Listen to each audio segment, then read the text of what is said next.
when I'm in my clinical practice and I observe, and this is also the case with my students, is let's say people's lives aren't what they would like them to be. And so then you ask, why? Well, forget about tragedy and catastrophe, because that's self-evident, and we're not going to discuss that. Although the degree to which you bring about your own tragedy is always indeterminate. But I would never say that every terrible thing that is visited on a person is something they deserved. I think that that's a very dangerous presupposition, especially because everyone gets sick and everyone dies.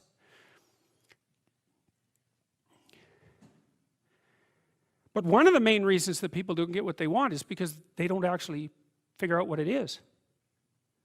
And the probability that you're going to get what would be good for you, let's say, which would even be better than what you want, right? Because, you know, you might be wrong about what you want easily. But maybe you could get what would really be good for you. Well, why don't you? Well, because you don't try.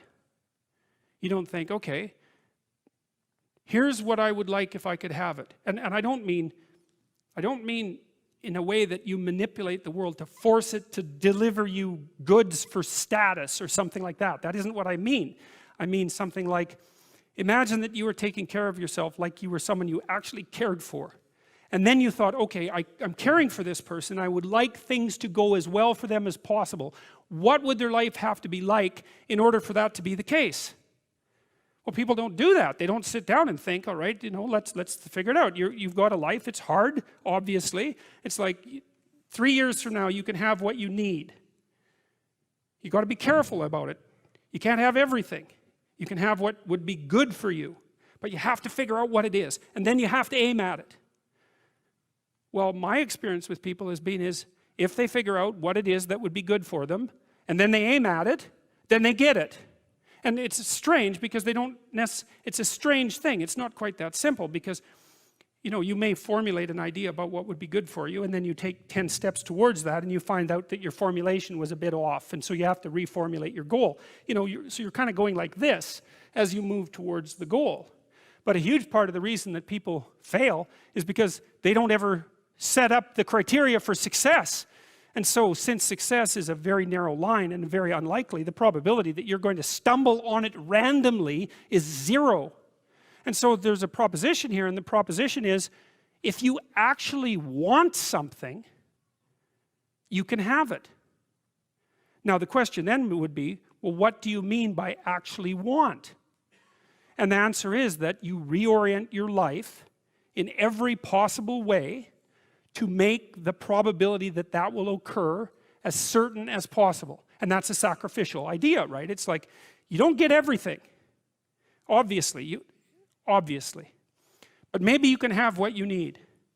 And maybe all you have to do to get it is ask.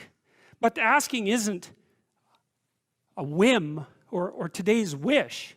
It's like, you have to be deadly serious about it. You have to think, okay, like, I'm taking stock of myself.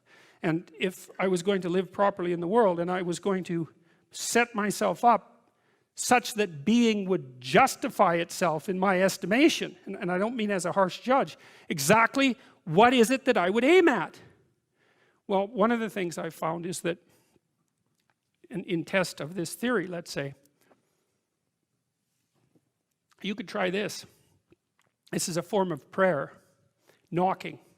Sit on your bed one day and ask yourself, what remarkably stupid things am I doing on a regular basis to absolutely screw up my life? And if you actually ask that question, but you have to want to know the answer, right? Because that's actually what asking the question means. It doesn't mean just mouthing the words. It means you have to decide that you want to know. You'll figure that's out so fast it'll make your hair curl. It's as if Jung thought about this. He thought that people had 2 poles of consciousness, and one was the individual consciousness that we each identify with, and the other was something he called the self, and the self is you might think about it as the divine within. That's close enough approximation. It's the universal part of your consciousness. It's your conscience. That's another way of thinking about it, whatever your conscience is. But it's something that you can consult. It's like the Socratic daemon. Socrates said that the thing that made him different than everyone else in Greece was that he consulted his daemon, his genius. He asked himself, how it was that he should conduct himself in the world, and then he did that, whatever it was. He didn't try to force a solution, you know. He didn't try to force a solution selfishly. He asked, I'm going to manifest myself in the best possible manner in the world. I would like to do that. What would that be? Well, you're perfectly capable of thinking.